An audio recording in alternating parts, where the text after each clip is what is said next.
L D اے کے director general Ahmad عزیز تارڑ کی زیر صدارت اجلاس ہوا، جس میں پرائیویٹ رہائشی اسکیموں کے ریگولیشنز بنانے کے لیے کمیٹی کا تیسرا اجلاس بلوایا گیا۔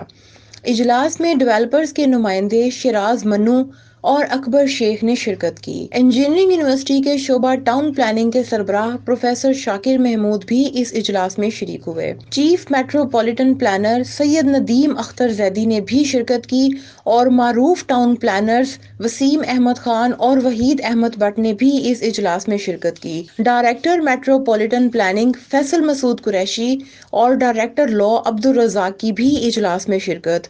اجلاس میں D G L D A کا کہنا تھا کہ پرائیویٹ رہائشی اسکیموں کی جلد منظوری کے لیے قوانین موجود ہیں، ان پر عمل درآمد میں آسانی پیدا کی جائے۔